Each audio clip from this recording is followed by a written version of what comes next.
Hey guys, स्वागत है आपका मेरे इस यूट्यूब चैनल पे। और आज हम बात करने वाले हैं वर्ष 2014 में बनी एक हॉलीवुड मूवी मैलेफिसेंट।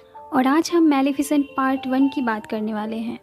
मूवी की शुरुआत में हमें दो रियासतों के बारे में बताया जाता है जिनमें काफ़ी दुश्मनी है।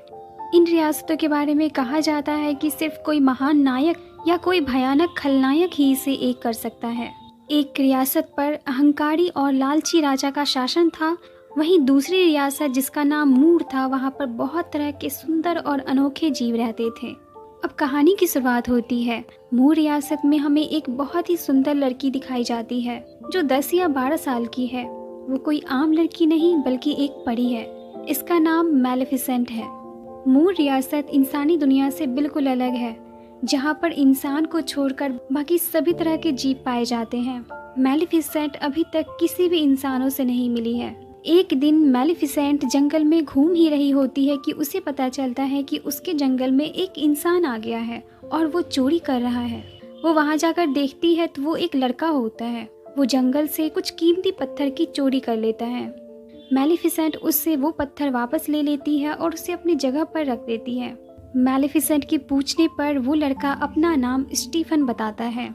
अब आगे मैलेफिसेंट के पूछने पर वो बताता है कि उसके माता पिता अब इस दुनिया में नहीं हैं और वो पास के ही एक खेत में रहता है। स्टीफन एक बहुत ही महत्वाकांक्षी लड़का है। वो मैलेफिसेंट से कहता है कि वो पास की रियासत पर एक दिन शासन करेगा। बातों ही बातों में मैलेफिसेंट और स्टीफन के बीच दोस्ती हो जाती है।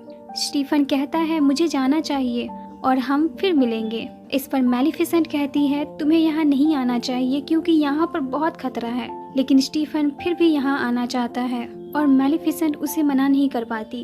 अब स्टीफन जैसे ही मैलेफिसेंट से हाथ मिलाता है, मैलेफिसेंट को उससे झटका लगता है। इस पर मैलेफिसेंट उससे कहती है कि तुमने लोहे की रिंग पहनी है और लोहा परियों को जला देता है। अब तुरंत ही स्टीफन उस लोहे की अंगूठी को खोलकर फेंक देता है। ये देखकर मैलेफिसेंट को बहुत अच्छा लगता है। अब धीरे धीरे मैलेफिसेंट और स्टीफन की दोस्ती गहरी होती जाती है। वो दोनों अक्सर मिलने लगते हैं और साथ में समय बिताते हैं।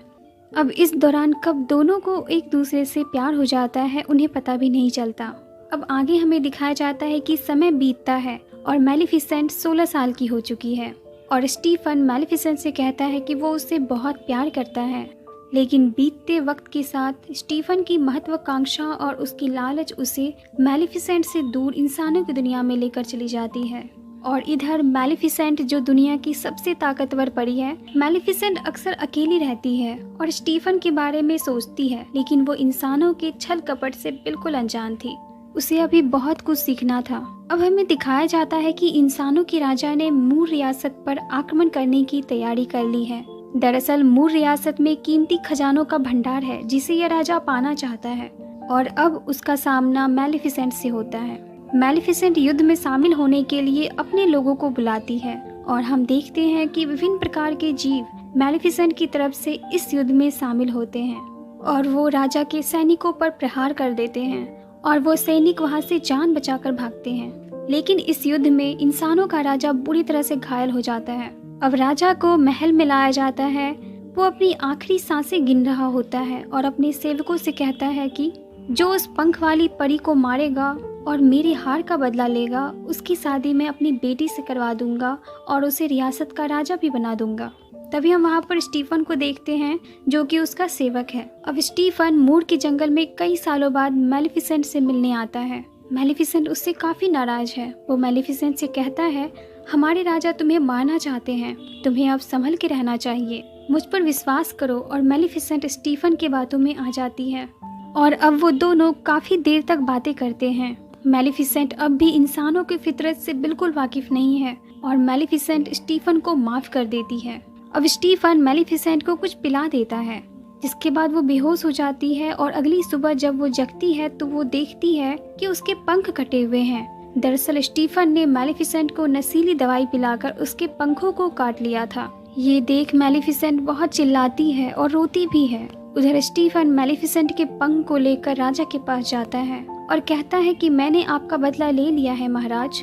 और राजा बहुत खुश होता है और कहता है कि इसका इनाम तुम्हें जरूर मिलेगा।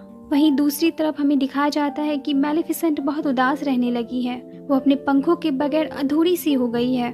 और एक दिन वो देखती है कि एक शिकारी एक कौवे का शिकार कर रहा होता है।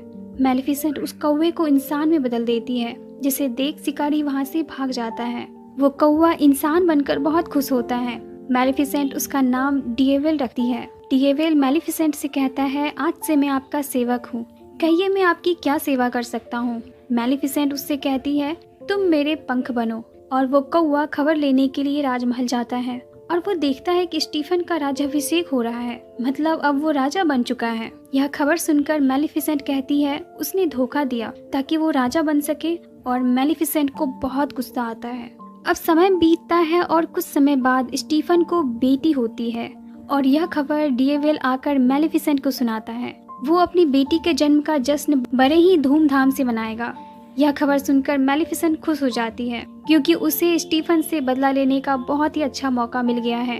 अब हमें दिखाया जाता है कि राजमहल में जश्न का माहौल है, बहुत सारे लोग वहां उपस्थित हैं और अब वहां मैलेफिसेंट भी आ जाती है और वो स्टीफन की बेटी को देखती है जो कि बहुत ही प्यारी है, लेकिन बदले की भावना में वो उसे शाप दे देती है कि उसकी 16वीं सालगिरह पर सूरज ढलने से पहले एक चरखे में लगे कील से वो जख्मी होकर मौत की गहरी नींद में सो जाएगी। स्टीफन उससे काफी रिक्वेस्ट करता है कि वो अपना शाप वापस ले ले, और स्टीफन के बार बार रिक्वेस्ट करने के बाद मैलेफिसेंट कहती है ठीक है, वो अपनी गहरी नींद से जाग सकती है अगर उसे सच्चा प्यार मिल जाए तो। और ये कहकर मैलेफिसेंट वहाँ से निकल जाती है। अब स्टीफन काफी परेशान हो जाता है और वो 3 परियों को बुलाता है और उसे अपनी बेटी को देता है और कहता है इसे जंगल में ले जाओ और जब तक ये 16 साल और 1 दिन की ना हो जाए उससे पहले इसे महल में लेकर मत आना। अब इधर स्टीफन मैलेफिसेंट को मारने के लिए अपने सैनिकों को मूर देश भेजता है, लेकिन मैलेफिसेंट मूर देश में ऐसी दीवार बना देती है जिसे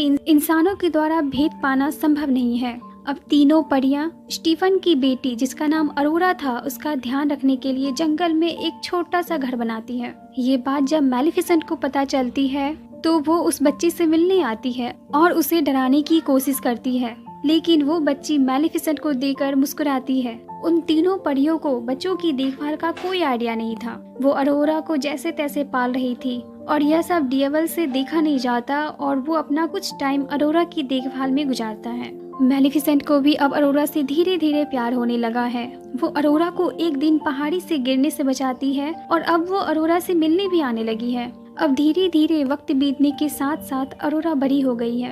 एक दिन अरोरा मैलेफिसेंट के द्वारा बनाए गए जादुई दीवार के सामने खड़ी हो जाती है और वो जानना चाहती है कि इसके पीछे की दुनिया कैसी है और वहाँ कौन है। तभी वहाँ मैलेफिसेंट आती है और जादू से उसे बेहोश करके अपने साथ ले जाती है। अब जब अरोरा को होश आता है तो उस जादुई दुनिया को देखकर वो बहुत खुश होती है और मैलेफिसेंट सब कुछ छुप कर देख रही होती है। तभी अरोरा उससे कहती है मुझे पता है कि आप यहाँ हो, आप बाहर आइए, डरने की कोई जरूरत नहीं है। इस पर मैलेफिसेंट कहती है मुझे डर नहीं लग रहा, लेकिन मुझे इस बात का डर है कि तुम मुझे देखकर डर जाओगी। अरोरा कहती है ऐसा कुछ नहीं होगा। अरोरा जैसे ही मैलेफिसेंट को देखती है वो बहुत खुश हो जाती है और कहती है मैं आपको जानती हूँ, आप तो मेरी परी माँ हैं जिसने बचपन से मेरा ख्याल रखा है और हमेशा मेरे आसपास ही रहती हैं। मैलेफिसेंट पूछती है कैसे, तो अरोरा बोलती है कि आपकी परछाई हमेशा मेरे साथ रहती थी, मैं जहाँ भी जाती थी। अरोरा मैलेफिसेंट के कौवे से भी मिलती है। मैलेफिसेंट कहती है इसका नाम डिएवेल है। अरोरा डिएवेल के इंसानी रूप को देखकर बहुत खुश होती है। अब हम देखते हैं कि मैलेफिसेंट के इमोशंस अरोरा के लिए गहरे होते जा रहे हैं और उधर राजमहल में स्टीफन मैलेफिसेंट से बदला लेने के लिए पागल हो रहा है। वो कहता है जब शाप नाकाम होगा तो मैलेफिसेंट यहाँ जरूर आएगी और मुझे उस दिन का इंतजार है। मैलेफिसेंट और अरोरा के बीच की दूरियां कम होती जा रही है। वो एक दूसरे के साथ वक्त गुजारने लगी है, एक दूसरे के साथ खेलती है, बातें करती है और दोनों एक दूसरे के साथ बहुत खुश हैं। अब मैलेफिसेंट और अरोरा का रिश्ता काफी गहरा हो गया है, इसलिए मैलेफिसेंट चाहती है कि वो अरोरा के सांप को खत्म कर दे। अब हम देखते हैं कि एक रात जब अरोरा सो रही होती है तो मैलेफिसेंट उसके सांप को वापस लेना चाहती है क्योंकि मैलेफिसेंट अरोरा को अपनी बेटी मानने लगी है, लेकिन वो उस दिए गए शाप को वापस नहीं ले पाती क्योंकि अब वो शाप वापस नहीं हो सकता। एक दिन अरोरा और मैलेफिसेंट जंगल में घूम रही होती है तो अरोरा मैलेफिसेंट से पूछती है कि सारी परियों के पंख होते हैं लेकिन आपके पंख क्यों नहीं हैं? मैलेफिसेंट कहती है, मेरी भी पंख हुआ करते थे लेकिन वो चोरी हो गए हैं। उसके सहारे में बादलों के पार चली जाती थी और कभी भी कमजोर महसूस नहीं करती थी। वो मेरी ताकत थी। और ये कहकर वो काफ़ी इमोशनल हो जाती है। अब एक दिन अरोरा मैलेफिसेंट से कहती है, मैं अब 16 साल की हो जाऊंगी और मैं चाहती हूँ कि मैं अपनी सारी ज़िंदगी आपके साथ ही गुजारूँ। मैलेफिसेंट ये जानती है कि अरोरा के पास ज़्यादा वक्त नहीं बचा है, इसलिए वो मना नहीं कर पाती और वो भी चाहती है कि अरोरा के बाकी बचे वक्त वो उसके साथ गुजारे। अरोरा मैलेफिसेंट से कहती है कि मैं अपनी आंटी को ये बात बता कर आती हूँ कि मैं अब आपके साथ रहने वाली हूँ। अरोरा रास्ते में जा ही रही होती है कि उससे एक राजकुमार मिलता है जो पास के ही एक अलग रियासत का था।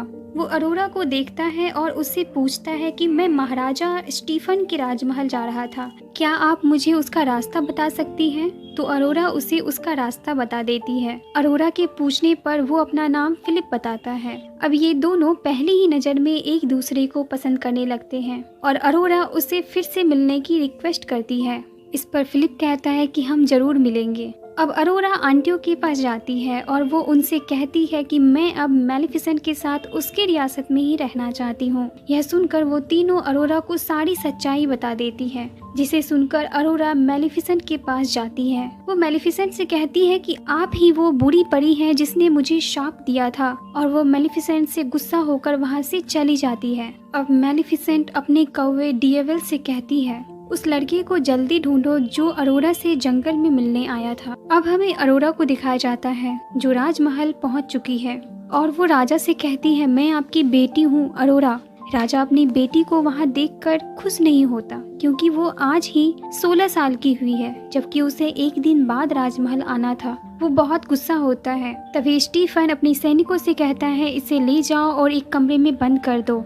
और वो कहता है, मैलेफिसेंट आ रही है। अरोरा को जिस कमरे में बंद किया गया था वहाँ उसे कुछ आवाजें सुनाई देती है। वो उस आवाज का पीछा करती है तो एक कमरे तक पहुंच जाती है जहाँ पर एक नुकीली कील रखी हुई है। वो खुद ब खुद उसकी ओर बढ़ती है और अपनी उंगली उसके ऊपर रख देती है। इसके साथ ही मैलेफिसेंट का शाप उसे लग जाता है और वो मौत की नींद सो जाती है। अब मैलेफिसेंट उस राजकुमार को लेकर अरोरा के पास जाती है, यह सोचकर कि शायद यह अरोरा का सच्चा प्यार होगा। लेकिन जब वो अरोरा के पास जाता है तो अरोरा की नींद नहीं खुलती। तभी मैलेफिसेंट को विश्वास हो जाता है कि अब अरोरा नींद से कभी नहीं जाग पाएगी क्योंकि उसे उसका सच्चा प्यार अब तक नहीं मिला।